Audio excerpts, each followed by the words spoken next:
All right, welcome back, everybody, to The Deep Dive. Today, we're diving into something you might not immediately think of when you think about, well, advanced learning. I'm talking about drawing. Yeah. And specifically, we're looking at the ways that drawing can totally change how students get a grip on STEM subjects. So that's science, technology, engineering, and math.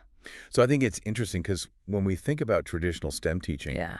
we're really focusing on the visuals. We give them the visuals, we give them the textbook diagrams, Right. we're presenting them with slideshows and lectures, all of this. Students spend so much time looking at pictures. And yet, the people doing STEM work, the professionals, are drawing all the time. Exactly. And it's not just about pretty pictures at the end. It's about working through the tough stuff. Mm-hmm. Like, how do I even understand this problem? And then how do I explain it to you? Yeah. Right. And, we can think about huge, huge discoveries like magnetic fields Yeah. or, the structure of DNA where scientists were sketching things out. It was a part of how they figured it out. That's really the fascinating thing here, I think, is this shift in perspective. Yeah. Moving away from the traditional, oh, drawing is artistic expression, to, no, this is a cognitive activity. Right. It's a social activity that's really woven into how STEM actually functions. Absolutely. And so that leads to a really big question. What is it about student-generated drawing, so kids creating their own drawings, that seems to help them learn STEM content better?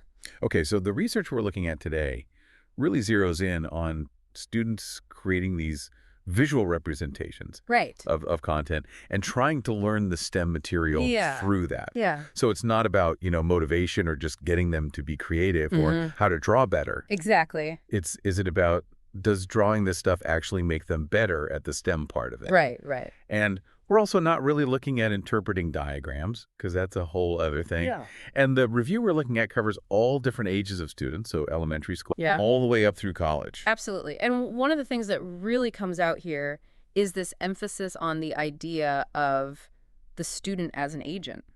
They're creating, it's not just passive Right. absorption of information. Yeah, they're doing something. They're doing something. So researchers identified 6 key learning processes that seem to be at play when students use drawing in STEM learning. They're kind of grouped into 2 main categories: cognitive processes, the mental work, Yeah. and sociocultural processes, the learning that occurs through interacting with others. Right. So on the cognitive side, we've got generative learning, self-regulation, mental model integration, and spatial cognition.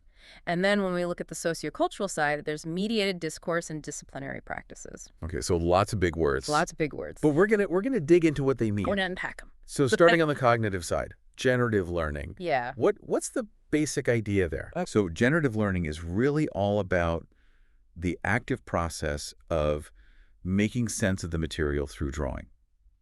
And this goes way beyond just looking at a picture in a textbook. Okay.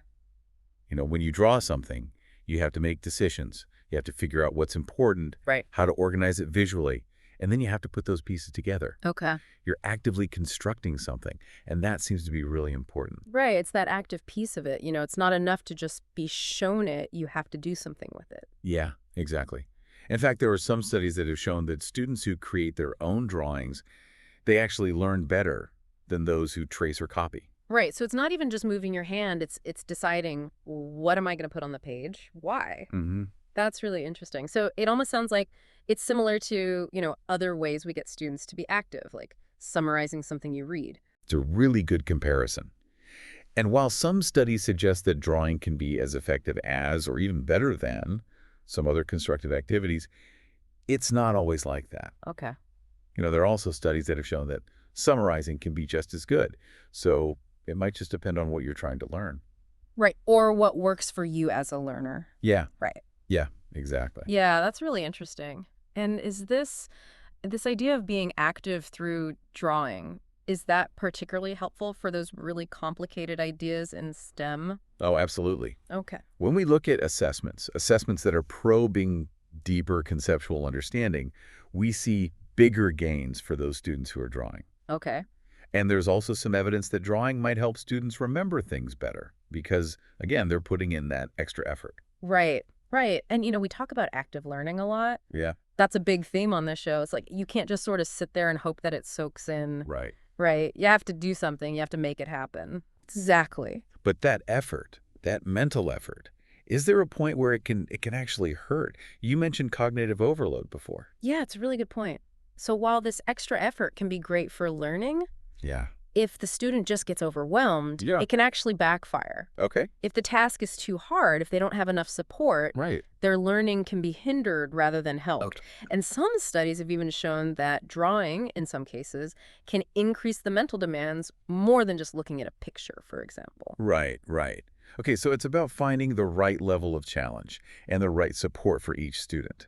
So generative learning is all about that active building of understanding by creating your own visual representation. Hmm.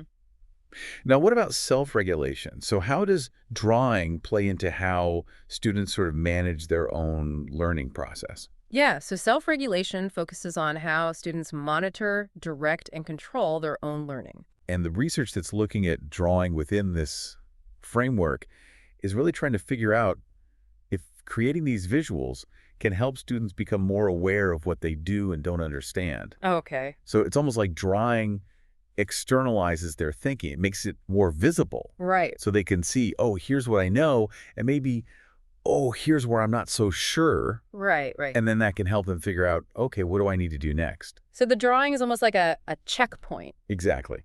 where they can stop and say, do I actually understand this? Does this make sense? Yeah. There are some really interesting studies that are using eye tracking Okay. that have actually shown that drawing helps students focus their attention on what's important in the material. Okay. And they go back and forth between that material and their drawing more frequently. So the drawing really becomes the centerpiece of the learning. Yeah, it really becomes the central reference point. That's really interesting. So drawing can encourage students to monitor their own understanding and then actually adjust how they're approaching the learning Absolutely. based on what they see in the drawing. Yeah, that's the idea. And there's actually a whole cognitive theory called the cognitive theory of drawing construction, or CTDC, Okay. that suggests that students set goals for their drawings, they translate that information into visuals, and they're constantly monitoring their progress. Okay. They're using that drawing to check their understanding, and then they revise. Right. And this process really aligns very well with models of self-regulated learning more broadly. Now, is there an argument that you need to be good at self-regulation to get the most out of drawing? That's a really interesting question, and there's some research that actually supports that idea. Okay. So it might be that students who are already pretty good at managing their own learning, Mm-hmm. they might be the ones who use drawing most effectively. Okay. They know how to use that drawing to figure out, okay, what do I need to work on? But whether explicitly teaching those self-regulation skills alongside drawing Yeah. leads to even better learning, well, that's still an open question that researchers are looking at. Okay, yeah, because it could be that you need to be good at that to do the drawing well, Right. but it could also be that the drawing actually helps you get better at it. Yeah. And so those two things are kind of feeding each other. It's hard to tease them apart. Yeah. It sounds like self-regulation and generative learning, they're pretty connected. Absolutely. Right, like maybe self-regulation builds on that active piece, that generative learning that you were talking about. Exactly. And that CTDC model, it actually tries to combine these ideas, Right, even suggesting that maybe self-regulation encompasses generative learning. right. But this is still a pretty new area of research. Right. So there's a lot more to explore here. So a lot more for us to deep dive into in the future. Absolutely. Okay, the next cognitive process is this idea of mental model integration. So first of all, what is a mental model? Yeah. Like, what are we talking about when we use that term? So think of a mental model as your own internal picture of how something works. Okay. It's not just facts, it's how you understand those facts to be connected. Right. And sometimes these models can be incomplete or even inaccurate. Right. And that leads to those misconceptions that we talk about a lot on the show. Absolutely. So drawing can actually be a really powerful tool for making those hidden mental models visible. Okay. When students draw, they have to externalize their thinking, and that can show them where there are holes Okay. or things that don't quite fit.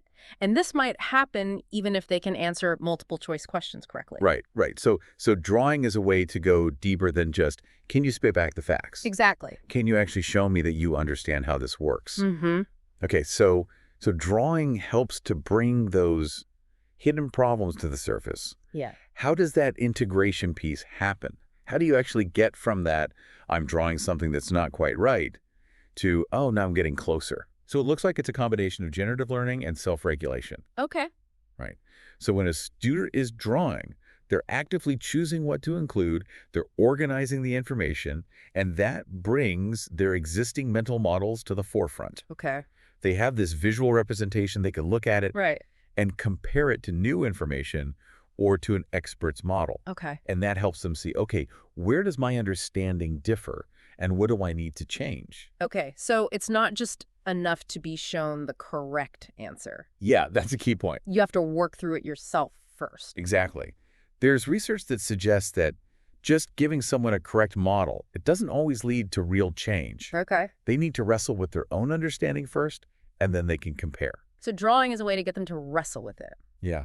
And activities where students are asked to compare their drawings Okay. to an expert's drawing, especially if their first drawings were showing common misconceptions, those activities seem to be really helpful. Right? Because it's like, oh, I thought I understood it, Mm-hmm. but I was wrong. Yeah. And here's how I was wrong. Exactly. Let me try to fix that. Okay. So mental model integration, it's really about refining that internal understanding through drawing Yeah. and then comparing it to something that's more accurate. Mm-hmm. Now, the last of these cognitive processes is spatial cognition. What does that mean in terms of learning STEM through drawing? So spatial cognition looks at how students learn by making and interpreting the spatial cues in their drawings. Okay. So you can think of drawing as a visual language. Right. The shapes, the positions of things, the relationships between them, Yeah. they all carry meaning and they guide your thinking. It's not so much about the overall mental model, Okay. but the specific visual details. Okay. How do they relate to each other? So it's about making sense of how the pieces of the drawing fit together. Exactly. And research suggests that students use both what are called bottom-up and top-down processing for this. Okay, so bottom up, top down, those are terms we hear a lot in cognitive science. Yeah. What do they mean in this context? So bottom-up means they're using visual cues that just sort of jump out at you, like arrows pointing in a direction or colors highlighting different parts. Okay. And top-down means they're using their knowledge to interpret those elements. Right, so I'm using what I already know Yeah, to make sense of what I see. exactly. So, for example, if you know that higher on a graph usually means a bigger quantity, Right. that helps you interpret the information. And when students draw, they're using that knowledge to create those cues. And by actually drawing it, you have to be way more specific about it. Yeah, that's a great point. Right, because you can't just be like, well, these things are related somehow. You have to show me exactly how they're related. Yeah, you can't be vague when you're drawing. Yeah, exactly. So you can't just say electrons are around the nucleus. Right. You have to show me how they're arranged. Exactly. And this process, externalizing those relationships, that can really deepen understanding. And have researchers looked at whether drawing is better for some kinds of relationships than others? Yeah, they have. And it seems like drawing can be really effective for learning different types of relationships. Okay. Visual relationships, like what something looks like. Spatial relationships, like where things are in relation to each other. Okay. Causal relationships, like cause and effect. And even temporal relationships, how things change over time. Okay. But how effective it is, that can vary depending on the relationship, the content, and what other teaching methods you're using alongside the drawing. Right, right. Because nothing works in isolation. Exactly. Yeah. For example, drawing might be particularly well suited for understanding spatial relationships. Okay. That seems to be where it shines. And it sounds like engaging with these relationships in drawings also helps students develop what's called meta-representational competence, Yes, exactly. which is a mouthful. A bit of a mouthful. So what does that mean? So it's basically the ability to choose the right kind of visual representation, create it, and use it effectively. Okay. And by working with these relationships in their drawings, students get better at understanding how drawings can be powerful tools for thinking and communicating, Okay. especially in STEM. There are even studies that have shown young children, like very young kids, using drawings to really analyze and improve their ideas about science. Wow, that's incredible. Yeah, it's really cool. So they're not just drawing to show what they know, they're using the drawing to figure out what they know. Exactly. That's fascinating. So spatial cognition through drawing, it doesn't just help you learn specific stuff, Yeah. it also helps you get better at using visuals as tools for thinking. Exactly. It's a broader skill. Okay, so we've talked about all the cognitive processes. Mm-hmm. Now let's switch gears and talk about the sociocultural side of things. So let's start with this idea of mediated discourse. So, What's the main idea there? so from a sociocultural perspective, drawing is seen as something that helps students understand STEM content by participating in how STEM people talk about their ideas. Okay. So we're talking about the discourse, the communication practices of the STEM community. Right. So it's not just about what I think in my own head. It's about how do scientists talk to each other Exactly. and how do engineers talk to each other? Yeah, and mediated discourse specifically looks at how drawing acts as a tool for that communication. Okay. How students learn to use the visual language of a specific field by interacting with each other Okay. and their teachers. So they're learning to talk about STEM using Yeah, drawing. Exactly. Eh. Their drawings become public representations of their understanding. Okay. And through sharing and discussing those drawings, Right. they refine their visual communication Yeah. to align with the conventions of that field. Okay. So it's often a process where initial drawings, which might be more creative or less conventional, gradually become more like the standardized way that scientists communicate visually. So they're learning not just the content, but how to talk about the content like a scientist. Yeah, exactly. Mm-hmm. And over time, they get better at using those conventions to explore new ideas Okay. and communicate them. There's even research showing that students who draw regularly Okay. become better at investigating and talking about data using the right visual tools, Yeah. like choosing the right graph. Oh, that's interesting. Yeah, because picking the right graph Yeah. is hard, and there are a lot of bad graphs out there. Absolutely. So it seems like mediated discourse builds on some of the stuff we talked about earlier, Yeah. like spatial cognition and meta-representational competence. Right, because you need to be able to understand those Yeah. things to use drawing to communicate. Exactly.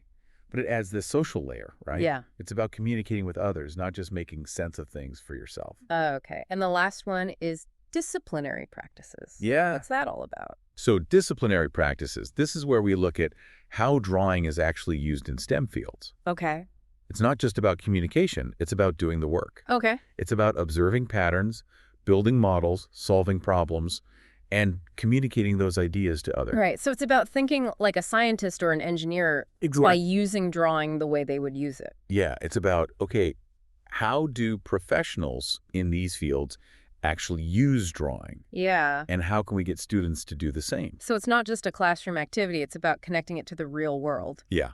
So the research has identified two main ways that students can do this: scientific modeling Okay. and design practices. Okay, what's the difference? So scientific modeling, which is common in science and math, involves creating representations, including drawings, Okay. to simplify and understand complex stuff. Okay.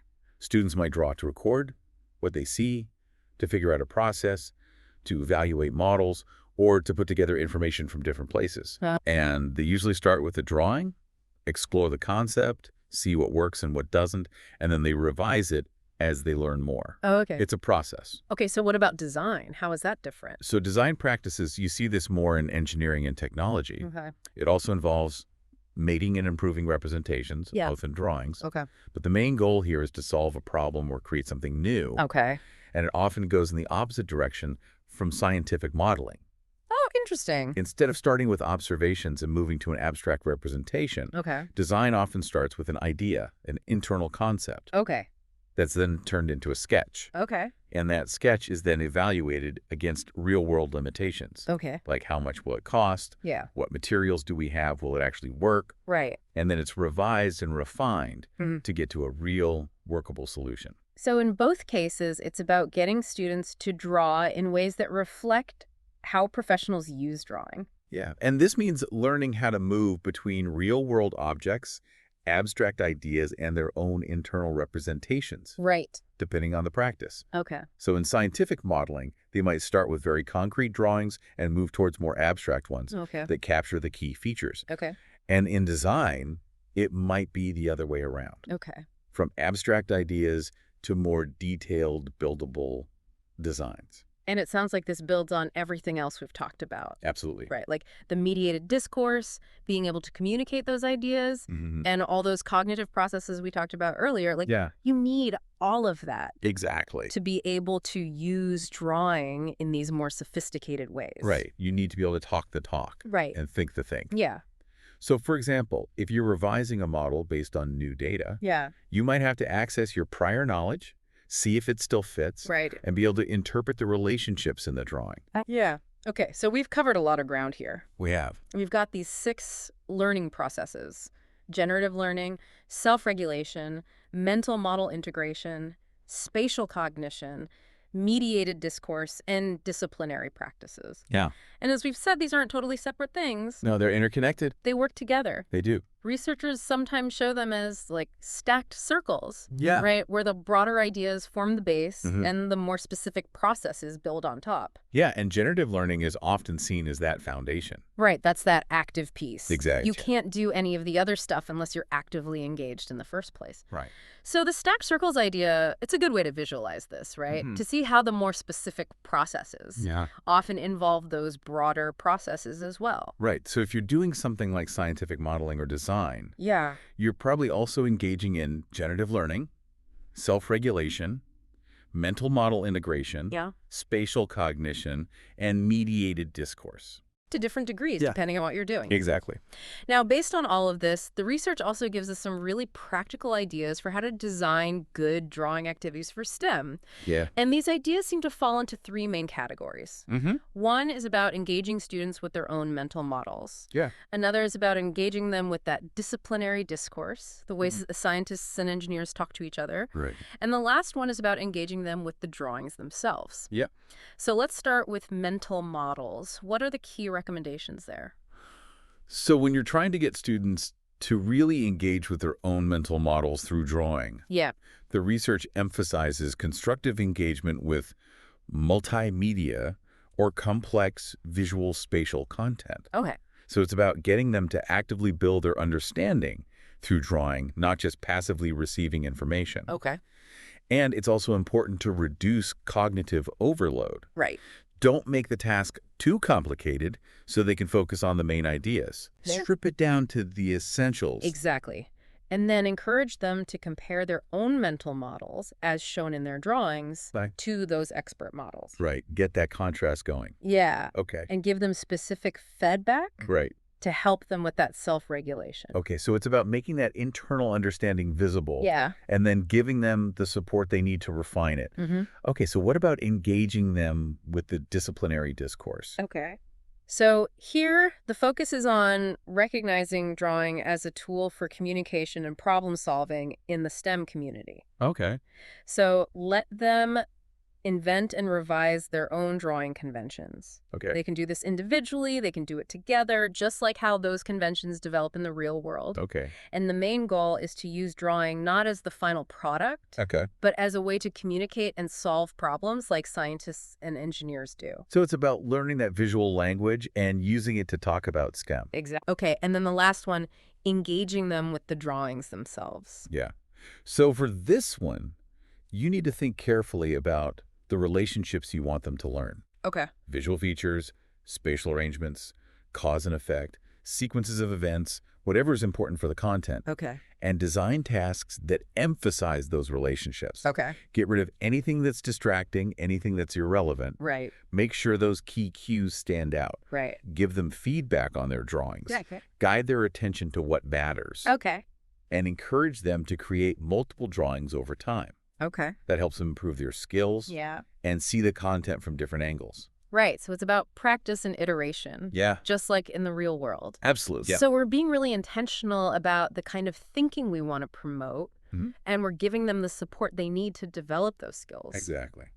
Now, are there any big takeaways here, like across all of these recommendations? What makes a drawing activity truly effective? So the research highlights a few key principles. First, effective drawing activities, they increase engagement with the actual content, Right. and they minimize distractions from the task itself. Right. Second, they're aligned with the content Okay. and with how STEM professionals actually use drawing. Okay. And third, they help students externalize their understanding and work with the content visually. Okay, so make it concrete. Exactly. Yeah. It's about making those abstract ideas more real. Yeah. So we're not just saying draw a picture. No. We're thinking carefully about how drawing can support specific learning processes. Exactly. Okay. This has been a really fascinating look at the power of drawing. It has. Something so simple, Yeah. but it can have such a huge impact on how students learn complex ideas. Absolutely. And it shows how important active learning is Yeah. and how powerful visual representations can be. Right. Not just as a way to show information, Right. but as a tool for thinking and communicating. Absolutely. And on that note, we want to leave you with something to think about. Okay. Think back to a time when you sketched something out. Maybe you were trying to figure out how to put some furniture together. Yeah. Or maybe you were trying to explain a complicated idea to someone. What did that process show you about your own understanding? Yeah. How did creating that visual representation change how you thought about the situation or the idea? And how does that everyday act of drawing connect to what we've talked about today? Yeah. Something to think about as you go about your day. Yeah. Thanks for joining us.